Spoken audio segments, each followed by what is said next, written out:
Concernant l'examen de la victime, il est extrêmement recommandé de lire la procédure, c'est-à-dire que lire les auditions de l'auteur, de la victime et des confrontations, ce qui n'est loin d'être le cas en France.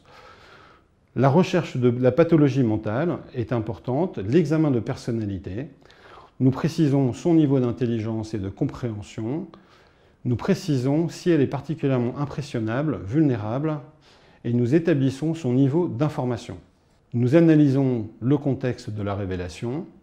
Nous recherchons les facteurs éventuels de nature à influencer les dires de la personne. Nous évaluons le type de violence et la dynamique, et nous évaluons le retentissement, et nous disons si celle-ci justifie de soins. Concernant l'évaluation des auteurs, le psychiatre prend connaissance de la lecture de la procédure. Celui-ci prend lecture des auditions de victimes actuellement qui tentent à être améliorées par l'entretien cognitif. Nous lisons l'audition du témoin, des témoins, en particulier les enfants dans la violence conjugale, l'audition de l'auteur et l'audition de la confrontation de la victime et l'auteur. Le psychiatre arrive en règle générale après la procédure et le psychiatre doit dire si le sujet révèle ou non d'une hospitalisation sous contrainte. Cette mesure constitue une mesure de protection pour eux même et autrui et permet la possibilité d'une prise en charge, surtout dans les cas majoritaires, au cours de la garde à vue, dans les cas où les faits reprochés n'entraînent pas, ce qui est souvent la règle générale, d'incarcération, mais des peines avec sursis, et que celui-ci tombe sous une mesure d'éloignement. Les questions habituelles sont le sujet était atteint au moment des faits d'un trouble psychique ou neuropsychique, ayant aboli ou altéré son discernement, aboli ou entravé le contrôle de ses actes, selon les dispositions des alinéas 1 et 2 de l'article 122.1 du Code pénal. On nous demande est-ce qu'il est accessible à une sanction pénale. La question de la responsabilité pénale est aussi essentielle. À noter que tous ou presque sont responsables. Peu d'auteurs présentent une pathologie mentale aliénante qui peut entraîner une abolition ou une altération du discernement. Quelques rares cas de psychose ou délire paranoïaque ou délire de jalousie sont repérés. Concernant la demande de la justice, il est demandé une mesure de suivi sous contrainte. Nous devons dire si celui-ci justifie d'une mesure d'injonction de soins dans le cadre d'une mesure de contrainte socio-judiciaire. Les études montrent que l'incitation aux soins donne des résultats, même sous la contrainte, dans la mesure où certains auteurs ne reconnaissent pas les faits reprochés, le psychiatre n'est pas en situation de demander des soins. La justice peut décider d'elle-même une mesure de suivi sous contrainte. Les violences doivent être repérées si elles sont ponctuelles, si elles sont permanentes, s'il existe une aggravation ou s'il n'y a pas d'aggravation.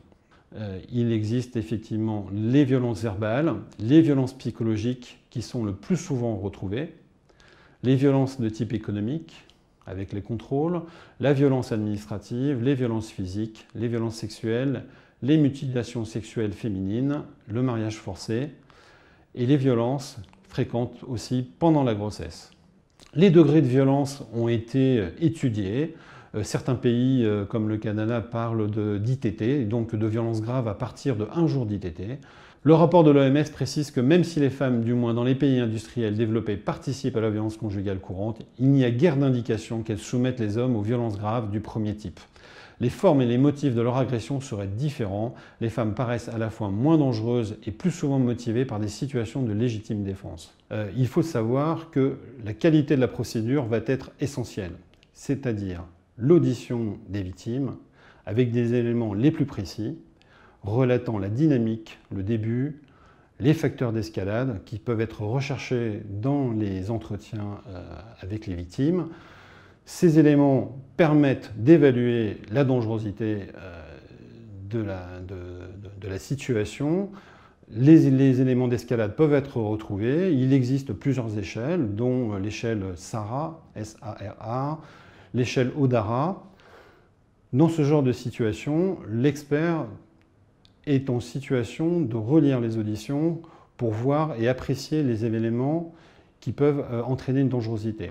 La dynamique de couple, cette dynamique, si elle est situationnelle, concernant les violences, si elle est asymétrique, symétrique. Ces éléments sont extrêmement importants.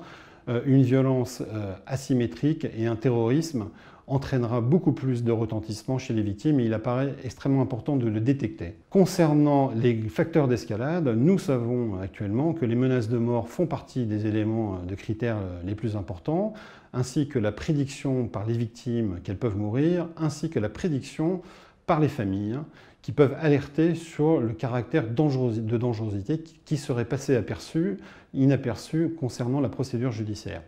Les éléments secondaires, facteurs de corrélation un peu plus secondaires que l'on retrouve régulièrement, c'est les tentatives de strangulation, les violences par arme qui peuvent arriver dans d'autres contextes que la violence intime, ainsi que la recherche paraît importante aussi d'un caractère de violence intime dans une autre histoire, dans un autre couple ou dans le même couple.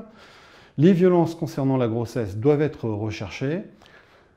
En facteur de corrélation légèrement en dessous, on retrouve la consommation d'alcool et les toxiques qui sont un problème concernant la violence intime, puisqu'à peu près dans 50% des cas d'homicide, l'alcool est souvent retrouvé. Il apparaît aussi très important de rechercher aussi les menaces de suicide par les auteurs, puisque nous savons que dans un certain nombre de cas, la violence parfois est tournée vers soi-même et elle est tournée vers la victime. Ces éléments peuvent apparaître au cours de facteurs de rencontres, d'où l'idée de mettre à distance les victimes, puisque dans des situations extrêmement conflictuelles, il apparaît qu'à ce moment-là, tout élément peut être repris par l'auteur, tout prétexte peut être repris pour donner lieu à un conflit et un geste qui peut être un caractère létal. Donc il apparaît actuellement extrêmement important de considérer que la violence intime est une violence extrêmement particulière. Cette violence intime est un système familial, lié au système familial. Elle entraîne une exposition des enfants, elle entraîne une exposition des femmes qui peuvent durer un certain nombre d'années. Il apparaît que souvent, dès la première plainte, l'issue de la situation peut ne pas évoluer. Il apparaît extrêmement important de bien comprendre un petit peu les fonctionnements et la dynamique des couples.